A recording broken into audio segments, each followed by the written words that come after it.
Bienvenue à tous. Les décideurs mondiaux réunis à Glasgow à l'occasion de la COP26 réitèrent leur engagement pour ralentir le réchauffement de la planète, mais on est encore loin des objectifs fixés par la COP21 à Paris. Par rapport au document signé dans la capitale française en 2015, avec pour ambition de limiter à 1,5 degrés Celsius le réchauffement climatique, des engagements ont déjà été pris au cours de la rencontre qui se tient présentement en Écosse. Une centaine de pays se sont engagés à réduire considérablement les émissions de méthane, un puissant gaz à effet de serre. Mais parmi les grands absents, la Chine et la Russie. En attendant, l'Afrique, le continent le moins pollueur, continue de payer le prix.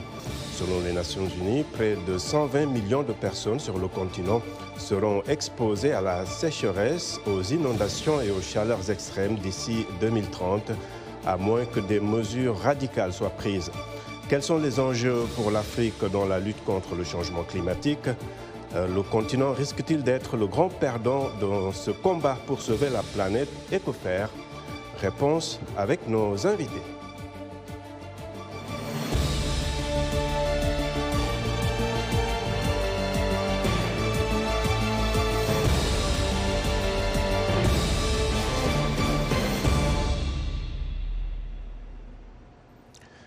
Les promesses mondiales de réduire les émissions de gaz à effet de serre ne représentent qu'une fraction de ce qui est nécessaire pour empêcher un réchauffement climatique catastrophique. C'est l'avertissement des Nations Unies avant le sommet critique sur le climat, la COP26 à Glasgow, en Écosse. Les dirigeants mondiaux tentent de s'entendre sur de nouvelles mesures pour lutter contre le réchauffement climatique. Henri Ridgwell revient sur les enjeux de la rencontre qui se tient en ce moment avec un récit de Yacouba Ouedraogo. Lors du sommet de Paris sur le climat en 2015, les dirigeants mondiaux se sont engagés à limiter le réchauffement climatique à pas plus de 1,5 degré Celsius au-dessus des niveaux pré-industriels. Mais ces promesses ne sont pas assorties de politiques selon le rapport sur les écarts d'émissions des Nations Unies. Il prévient que les nouveaux engagements de réduction des émissions pris à l'approche du sommet de Glasgow réduiront les gaz à effet de serre de seulement 7,5% d'ici 2030 par rapport aux engagements précédents. Restreindre le réchauffement climatique à 1,5 degré Celsius nécessiterait des réductions d'émissions de 55%. Jusqu'à présent, nous avons entendu beaucoup de soutien politique en faveur d'une ambition accrue d'atténuation, mais les engagements concrets font toujours défaut et pour le moment, nous nous dirigeons vers un réchauffement de 2,5 à 3 degrés Celsius plutôt que de 1,5 à 2 degrés. Alors, qu'est-ce que cela signifie pour la planète et pour l'humanité ? Les scientifiques disent que le changement climatique augmente déjà la fréquence et l'intensité des vagues de chaleur. Un récent rapport de Chatham House montre qu'à l'échelle mondiale, la mortalité liée à la chaleur a augmenté de près de 54% chez les personnes âgées depuis le début du siècle, atteignant 296 000 décès en 2018. Nous prévoyons qu'environ 400 millions de personnes subiront des vagues de chaleur au point qu'elles ne pourront plus travailler à l'extérieur. Les vagues de chaleur et les sécheresses auraient un impact important sur la sécurité alimentaire mondiale. Les mauvaises récoltes et la prévalence accrue des ravageurs et des maladies, comme la peste aquidienne en Afrique de l'Est, l'année dernière, entraîneraient une flambée des prix. Les grands impacts en cascade que nous voyons sortir de la sécheresse, des vagues de chaleur, de la sécheresse agricole sont la migration, l'insécurité alimentaire pour tout le monde et la prévalence accrue des ravageurs et des maladies. Donc il y a un intérêt direct pour ces pays riches à assurer le financement climatique que ces 100 milliards de dollars par an qui ont été promis depuis un certain temps, depuis Paris et avant, soient effectivement livrés, ce qui n'est pas le cas pour le moment. Alors que les dirigeants mondiaux se préparent pour Glasgow, les enjeux pour notre planète et pour la race humaine augmentent, les impacts sont presque irréversibles. Un nouvel accord mondial peut-il être conclu pour réduire les émissions bien au-delà des engagements actuels? L'hôte du sommet, le Premier ministre britannique Boris Johnson, s'inquiète. Je suis très inquiet parce que cela peut mal tourner et nous pourrions ne pas obtenir les accords dont nous avons besoin. C'est du toucher et aller. C'est très, très difficile. Les scientifiques disent que le résultat du sommet de Glasgow affectera probablement chacun d'entre nous sur une planète Terre en réchauffement. Voilà, et pour le débat, nos invités à Pretoria, le Dr Chermbao, directeur de l'Institut Future Africa, spécialiste en changement climatique et en télédétection. À Libreville, nous avons Marc Ona Essangani. Il est le secrétaire exécutif de l'ONG Brain Forest Gabon. Et à Abidjan, en Côte d'Ivoire, via Skype toujours, Marc Ona. Donc, en Côte d'Ivoire, nous avons David Coulibaly, directeur exécutif de l'ONG AFON, Action en faveur de l'homme et de la nature. Alors, Chermbao, les COP, ces conférences des partis, comme on les appelle, se tiennent depuis 1995 à Berlin, et celle de Paris de 2015 a mis sur la table un programme très ambitieux de réduction des émissions à effet de serre. Alors, est-ce qu'on n'est pas en train d'assister à Glasgow à juste une autre conférence? Merci Abdourahmane, merci pour l'invitation. Bonsoir à tous. Oui, je serais d'avis que les conférences viennent et ne donnent pas nécessairement les résultats qu'on espère pour résoudre les grandes questions climatiques dans le monde. Vous avez cité la première réunion à Berlin, mais pour moi, le repère commence à Kyoto en 1997 déjà, où il y avait un engagement ferme de réduction des gaz à effet de serre de 5% des pays développés de l'Union européenne et de 37 ou 40 pays développés, de réduire un peu leurs émissions de 5% chaque année à partir de 2008. Et ça aurait eu un impact extrêmement positif sur le réchauffement climatique pour les 5 années qui étaient projetées entre 2008 et 2012. Malheureusement, entre ces deux dates, on a tenu une réunion à Marrakech pour tenir les promesses africaines. La réunion de Copenhague est arrivée en 2009 avec des obligations non contraignantes. 2015, on est arrivé à Paris avec les contributions déterminées qui ne sont que des engagements, qu'un engagement moral des pays pollueurs par rapport au changement climatique. Là, on est à Glasgow et les mêmes choses se répètent avec les mêmes effets, c'est-à-dire qu'il n'y a pas d'engagement concrètement des pays développés pour réduire les gaz à effet de serre. Et tant que cette question n'est pas résolue, on continuera malheureusement à parler des changements climatiques parce que le problème principal, il est simple, c'est les émissions de gaz à effet de serre qui créent les changements climatiques. Tout le reste, c'est des aspects qu'on doit régler en aval, mais le problème en amont, ce sont les émissions à gaz à effet de serre. Donc, je serais d'avis que ce sera malheureusement une réunion de plus et il n'y aura pas de solution concrète par rapport aux émissions, malheureusement. Alors Marc, sur votre compte Twitter, vous écrivez, et je vous cite, « À chaque COP, son échec, à quoi servent alors ces conférences annuelles ?» On dirait que vous ne vous attendez pas à grand-chose, hein, Marc. Et pourtant, votre pays, le Gabon, ne peut pas se désintéresser du débat sur la déforestation, n'est-ce pas? Oui, je suis entièrement d'accord avec l'intervenant du début. J'ai pris part à tous les cas et j'ai décidé de ne plus aller à ces grandes messes tout simplement parce que les grandes puissances ne jouent pas franc jeu. Autant tout le monde est attaché à la croissance économique dans son pays, autant personne ne veut s'engager à faire des efforts considérables.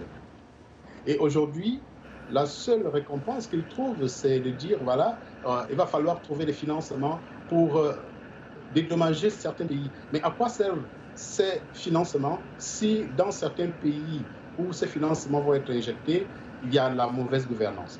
Alors, moi, je suis très sceptique par rapport à cette réunion de Glasgow, tout simplement parce que c'est un marché de dupes.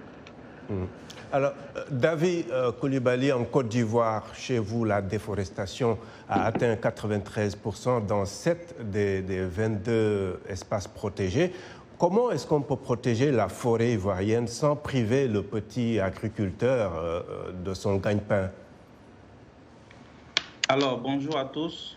Je salue tous les collègues et je salue aussi tous ceux qui sont à la COP actuellement pour faire avancer les négociations climatiques. Alors, chez nous, en Côte d'Ivoire, le constat, il est clair, c'est que entre 1960 à ce jour, la forêt ivoirienne a connu 90 à 93% de destruction selon les statistiques du ministère de l'Environnement et du Développement durable. Alors, aujourd'hui, nous faisons face au fait que la dégradation de la forêt est une réalité en Côte d'Ivoire. Il ne nous reste que 3 millions d'hectares de forêt à protéger. Alors, cela a amené l'État de Côte d'Ivoire à s'engager dans un processus qui se nomme la RED, qui est la réduction des émissions de gaz à effet de serre dues à la dégradation et à la déforestation. Cette situation amène l'État à mettre en œuvre un certain nombre de mécanismes, dont l'agriculture zéro déforestation. Cette agriculture permet aux petits paysans de pouvoir redynamiser leur activité sans pourtant détruire la forêt. Je suis sûr que Marcona aura certainement des choses à dire sur ça aussi. Mais Dr Chermbou, est-ce qu'on n'est pas quand même en train de vouloir imposer à l'Afrique un choix injuste, stopper la déforestation et la pollution, alors qu'elle doit elle aussi s'industrialiser et nourrir sa population? C'est très juste votre observation. Moi, je dis très souvent dans mes interventions que ce qu'on veut nous payer en termes de compensation par rapport aux impacts des changements climatiques, c'est juste pour disons, la séduction médiatique. Ça n'aura pas un peu l'effet pour répondre positivement au changement climatique. Pour résoudre les questions des changements climatiques, il faut arrêter les émissions excédentaires dans l'atmosphère. Ça, c'est d'une part. Maintenant, pour les impacts, pour répondre aux impacts, on vient au niveau de la COP avec deux solutions. La première solution, c'est de dire il faut augmenter les financements sur l'adaptation. Donc, sur les 100 milliards qui sont promis, c'est moins de 10% qui ont été mobilisés par rapport à ces 100 milliards. D'ailleurs, un rapport des Nations Unies qu'on appelle Adaptation Gap dit qu'il faut plus de 300 milliards. Ce n'est pas 100 milliards, mais plus de 300 milliards qui seront très loin du compte, malgré les grands fonds qui sont mis en place, le Fonds pour l'environnement mondial, le Fonds pour l'adaptation, le Fonds vert, et ainsi de suite. Donc, sur le plan des compensations climatiques, il y a un grand problème. Mais l'autre problème majeur, c'est ce que vous évoquez. On ne peut pas demander à l'Afrique de ne pas utiliser ses services écosystémiques pour répondre au bien-être de ses populations, pour répondre à la production agricole. Parce que les systèmes de production qui sont en place sont fortement dépendants des ressources naturelles. Donc, leur demander de dépolluer le globe avec le minimum de compensation, c'est créer en réalité une question éthique profonde qui est liée à ces négociations depuis le début. C'est de dire que nous pouvons polluer, mais vous devez nettoyer. Et en plus, le pollueur ne paye pas à sa juste valeur les quantités de gaz à effet de serre qui sont mis dans l'atmosphère. Donc le jeu de dupes dont parlait mon collègue tout à l'heure, il est réel. Et je pense que c'est aux Africains de venir au COP avec leur propre agenda, de ne pas se faire imposer un agenda. RED, c'est un agenda qui a été imposé par les pays du Nord. Et je vais vous donner un exemple. Les arbres qui doivent séquestrer du carbone ne sont pas justement exclusivement dans la forêt. Il y a des arbres dans nos champs, il y a des arbres dans les vergers. Mais tout ce qu'on fait en termes de livelihood en rapport à ces arbres sont mis à côté et on considère que la conservation de ces forêts, qui sont en réalité les principales sources de services écosystémiques, d'eau, de bois, de nourriture, ainsi de suite, qu'on veut nous priver au nom du climat. Donc il va falloir que les compensations soient à la hauteur et il faut que les Africains puissent défendre les arguments scientifiques possibles. D'accord. Alors Marc, comment est-ce qu'on peut allier la nécessité de rattraper ce retard industriel et en même temps protéger son environnement? Je pense que les Africains devraient être beaucoup plus créatifs. Aujourd'hui, quand on parle de conservation en Afrique, on a l'impression que la conservation nous est venue de l'extérieur, qu'on nous a imposé cette technique. Alors quand je regarde la manière dont nos parents exploitent nos ressources, exploitent la forêt pour se nourrir, pour se soigner, pour manger, et je pense que ce sont les plus grands conservateurs.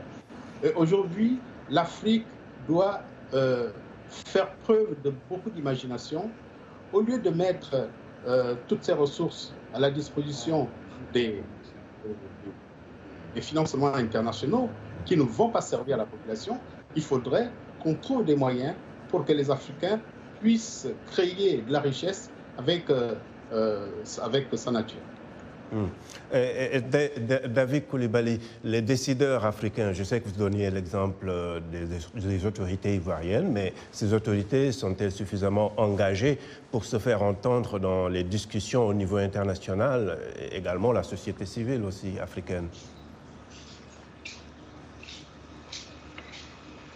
David? Oui, allô? Oui. Effectivement, la société civile est très engagée dans le processus des négociations internationales. Nous avons pour preuve de leur participation depuis la signature de l'accord de Rio en 1992 jusqu'à la COP 21. Je puis vous assurer que la société civile a été un acteur très important dans l'accord climatique.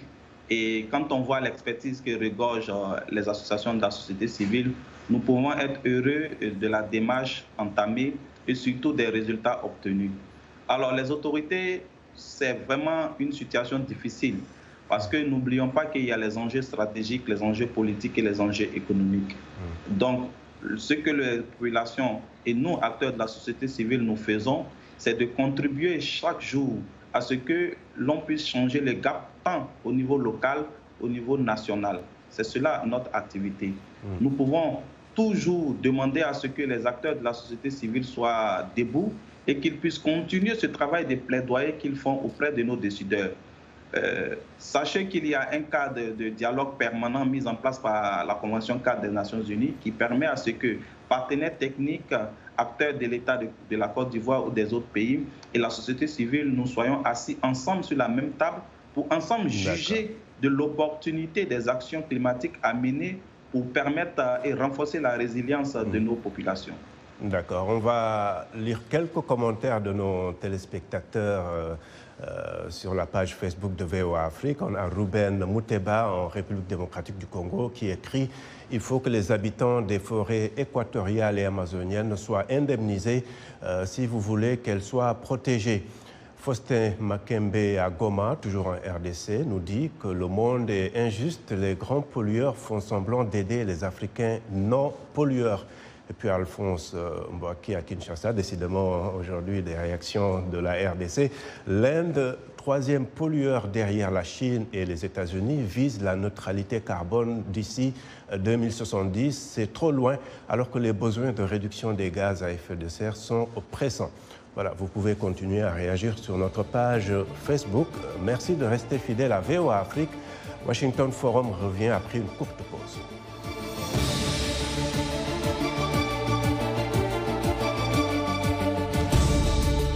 Washington Forum, le rendez-vous hebdomadaire de VOA Afrique à ne pas manquer. Chaque semaine, nous sommes ensemble pour 30 minutes pour décortiquer les grands sujets qui font l'actualité. Avec nos analystes et nos reporters, nous allons au fond des choses. Politique, économie, société, culture. Nous posons le débat et nos analystes sont là pour apporter l'éclairage. Washington Forum, c'est aussi vous, le public. Vous pouvez participer en réagissant au thème de la semaine sur nos réseaux sociaux. La rédaction de VOA Afrique vous donne rendez-vous sur ses chaînes partenaires, son site voafrique.com et sur ses plateformes numériques pour prendre part à ce forum réalisé dans nos studios à Washington. À très bientôt dans Washington Forum.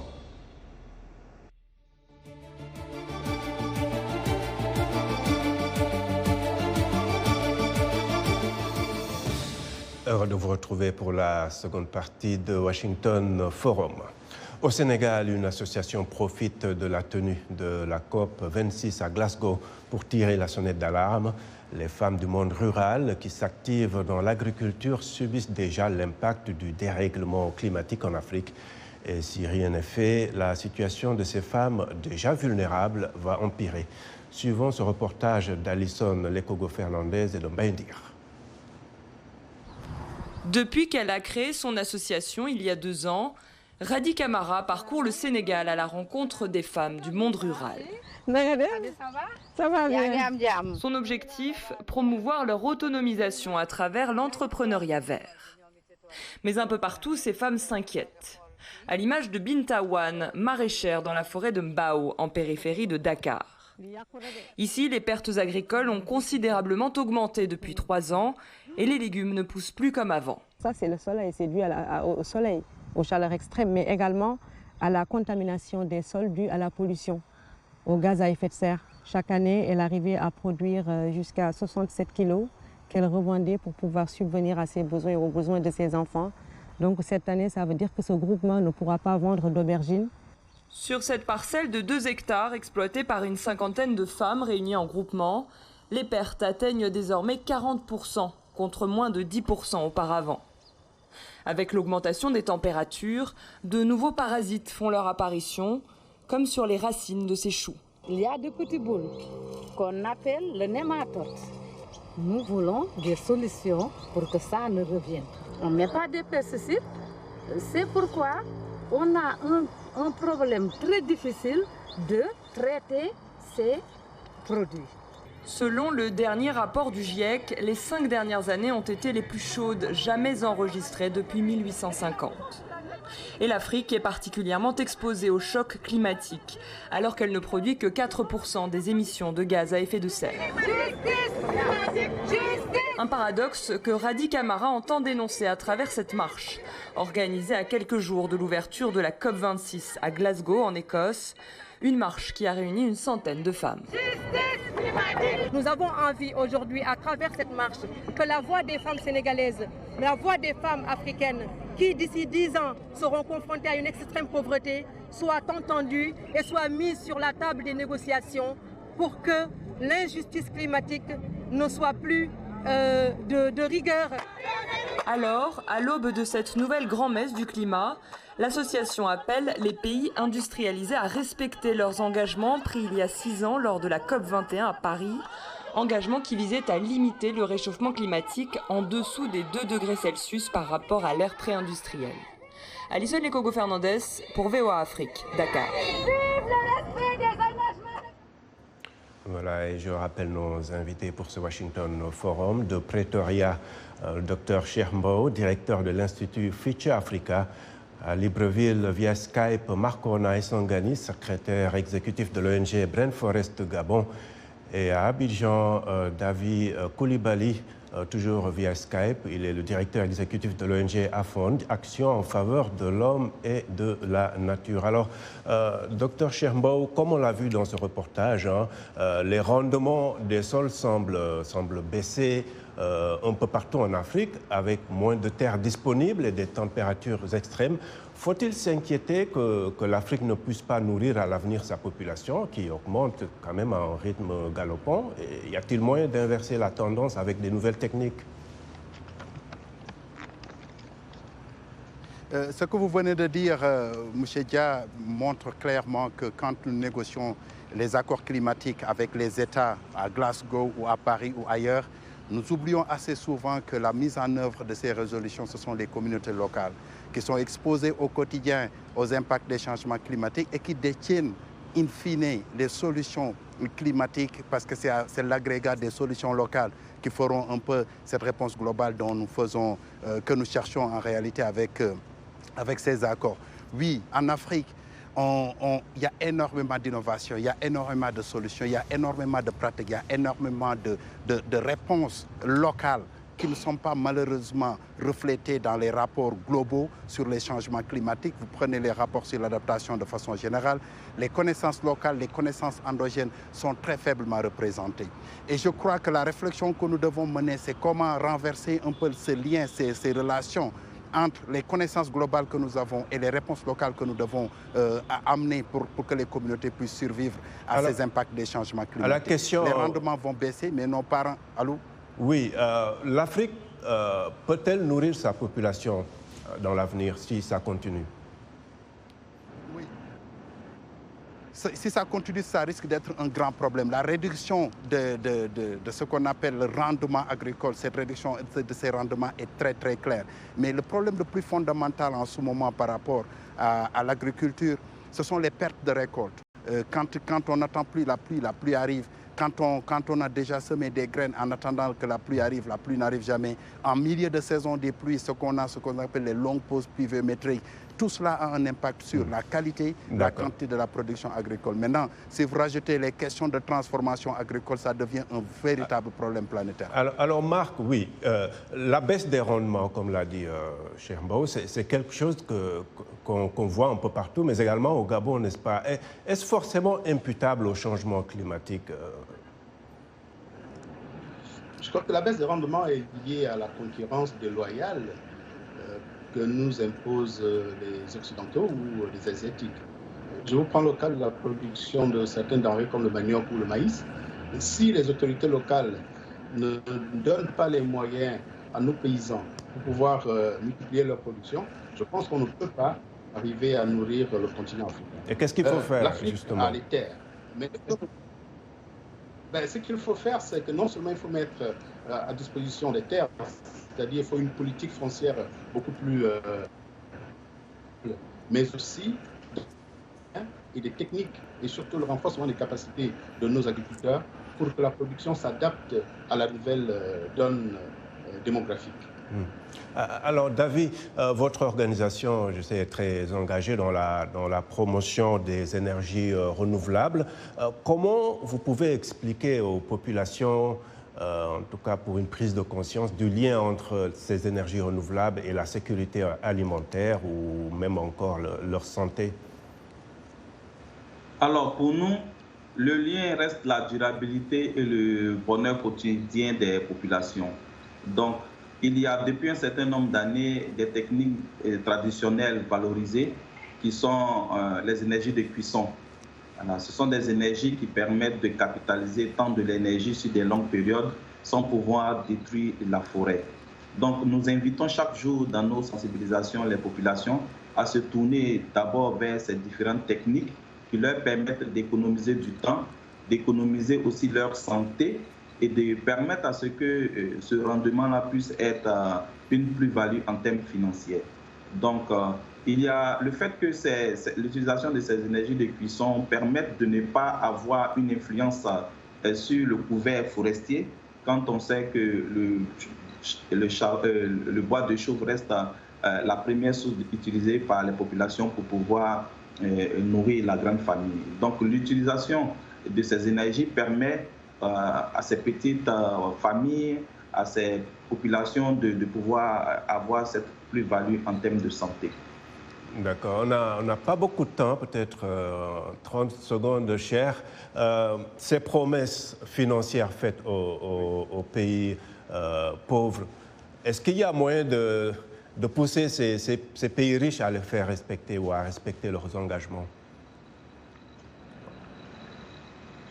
C'est une question de volonté politique. Regarde, le sommet du G7 récemment a imposé pratiquement une taxe sur les grandes multinationales.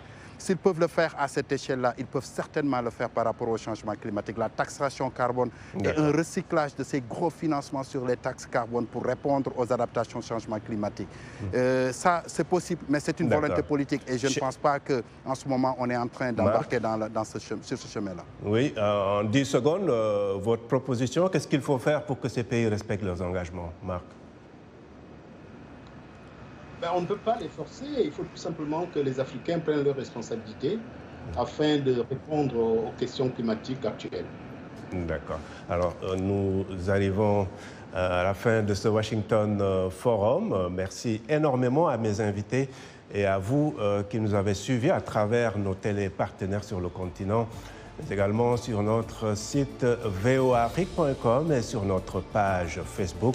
Un grand merci également à toute l'équipe technique. À très bientôt. Au revoir.